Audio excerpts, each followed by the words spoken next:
Hello everyone, welcome back to this channel. तो guys, आज हम त्रिकोणमितीय अनुपात तालिका को बनाना सीखेंगे। हम ये जानते हैं जब तक ये तालिका हम बनाना नहीं सीखेंगे एग्जाम के अंदर क्वेश्चन को सॉल्व नहीं कर पाएंगे, क्योंकि पूरी तालिका को याद रखना बहुत मुश्किल होता है। इसलिए यदि हम इस तालिका को बनाना सीख जाएंगे तो हम मिनटों के अंदर वो क्वेश्चन को सॉल्व कर सकते हैं। तो आइए इस तालिका को कैसे बनाते हैं। तो सबसे पहले आपको साइन, कोस, टेन, कोट, सेक, कोसेक इन सबको क्रम में लिखना है।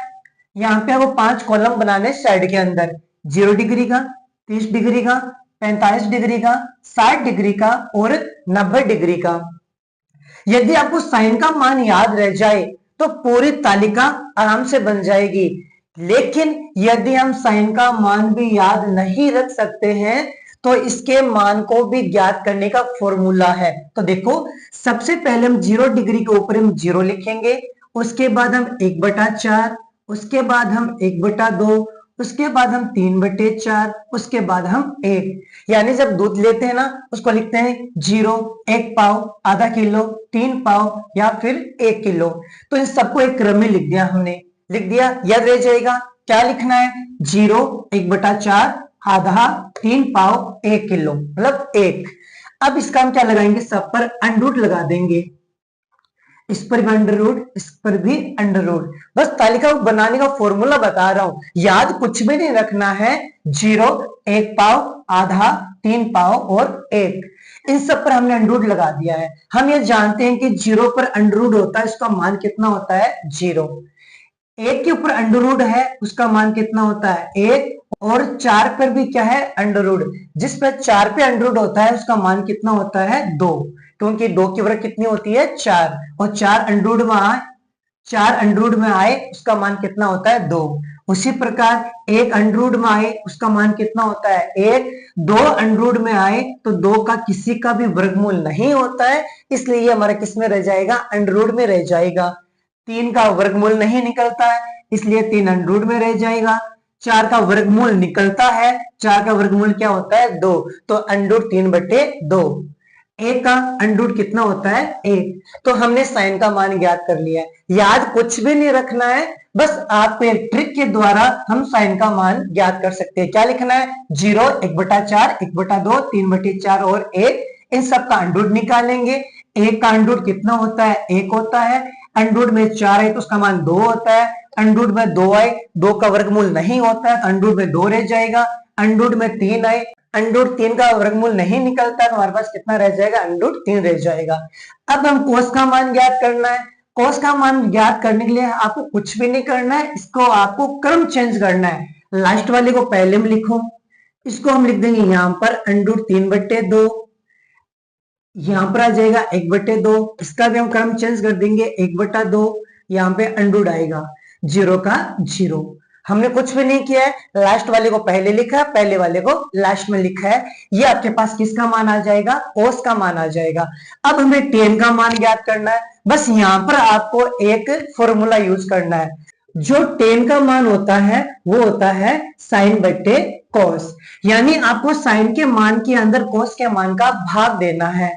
तो अब देखो, जब भी 0 के अंदर किसी संख्या का भाग देते हैं तो हमारे पास आंसर आते हैं 0। 0 में किसी भी संख्या का भाग दो, आंसर कितना आता है? 0। और किसी भी संख्या में 0 का भाग देंगे तो हमारे पास आंसर कितना आएगा? अनंत आएगा। अब देखो कि 10 का फॉर्मूला क्या लगता है? साइन बटे कोस। तो साइन का मान कितना है? 0 और कोस का मान कितना है? 1। 0 में 1 का भाग देंगे तो हमारे पास कितना आएगा? 0 आएगा। अब देखो, हमें साइन का मान कितना दे रखा है? 1/2। डिवाइड करना है अंडर रूट 3/2, तो बट्टे में संख्या क्या कर देंगे? गुणा का निशान लगा देंगे, संख्या क्या कर देंगे? उल्टी कर देंगे। जब बट्टे वाली संख्या में बट्टे वाले को डिवाइड करना हो तो ऊपर वाली संख्या लिखो, डिवाइड के स्थान पर हम गुणा का निशान लगा देंगे। उसके बाद हम क्या करेंगे? संख्या का उलट कर देते हैं, तो 2 से 2 कट जाएगा, हमारे पास मान कितना रह जाएगा? 1/√3। तो यहाँ पर क्या आएगा? 1/√3। अब यहाँ पे देखो, 1/√2 में भाग देना है तो गुणा का निशान लगाएंगे, ये संख्या क्या हो जाएगी? उल्टी हो जाएगी, तो हमारे पास मान कितना आ जाएगा? 1 आ जाएगा। उसी प्रकार इसमें देखो, इस √3/2 में इसका भाग देना है, संख्या को उल्टा करो और गुणा का निशान लगाओ, हमारे पास कितना रह जाएगा, √3 रह जाएगा, इसका मान √3। और 1 में 0 का भाग देने पर हमारे पास कितना आता है, अनंत आता है। तो हमारे पास 10 का मान आ गया है। अब आपको क्या करना है, कोड का मान ज्ञात करने के लिए वापस क्या करना है, इसका क्रम चेंज कर दो। अनंत यहां पर आ जाएगा, √3 यहां पर आ जाएगा, 1 यहां पर आ जाएगा, 1/√3 यहां पर आ जाएगा, 0 हमारे पास यहां पर आ जाएगा। अब उसी प्रकार हमें सेक का मान ज्ञात करना है। फॉर्मूला आपको दो ही लगाना है, 10 का फॉर्मूला लगाना है, एक आपको सेक का फॉर्मूला लगाना है। सेक का फॉर्मूला क्या होता है, सेक कोस का उल्टा होता है। सेक क्या होता है, कोस का उल्टा।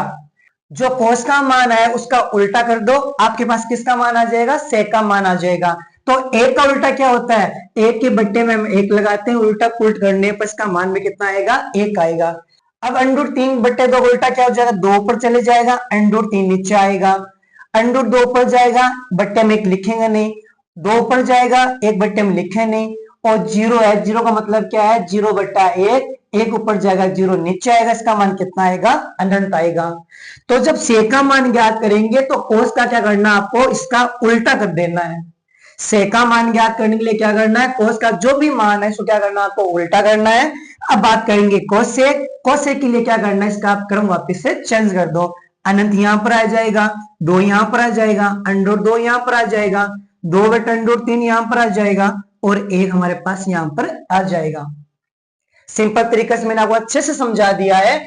मान किसी का याद नहीं रखना है, बस आपको 0, 1/4, 1/2, 3/4, √1 इनका आप √ निकालना, साइन का मान आएगा। साइन का मान आने के बाद कोस का मान क्या करना, इसको आपको क्रम चेंज करना, लास्ट वाले को पहले, पहले वाले को लास्ट में।